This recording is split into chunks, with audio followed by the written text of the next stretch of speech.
Developing news, the terrorist takeover of that natural gas facility in Algeria has come to a deadly end tonight. Algeria's military moving in with a fierce assault on the hostage takers, leaving many dead, including at least 23 hostages, one American among them. There are still other Americans unaccounted for. And for the first time since it began 4 days ago, we're getting a look inside the terrible ordeal.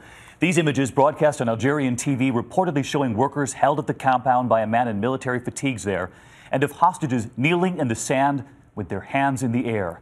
And this new video tonight, reportedly shot by workers as they escaped through the desert, passing by bodies along the way.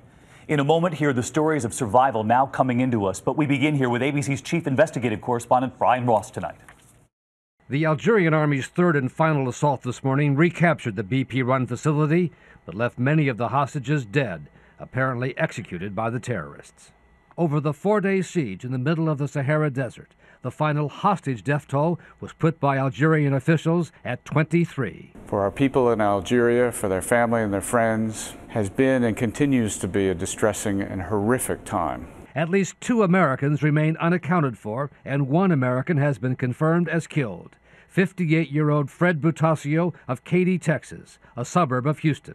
Survivors said the attackers focused only on Americans and Westerners, including a large British contingent. We believe that there are 5 British nationals and 1 UK resident who are either deceased or unaccounted for. The good news was that most of the approximately 100 Western workers were freed or escaped.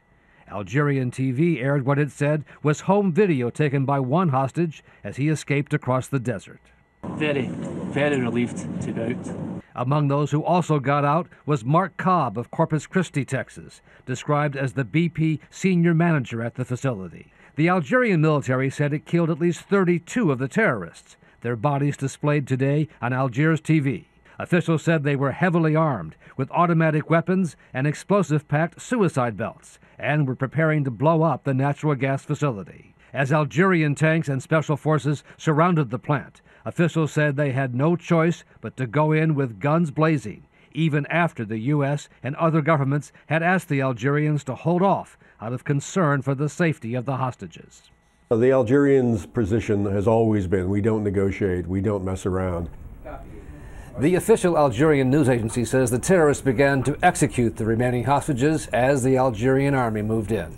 Now the focus will shift to the presumed mastermind of this attack, the one-eyed rogue leader of the al-Qaeda-connected terror group, Mokhtar Belmokhtar. David, he has now made himself one of the most wanted men in the world.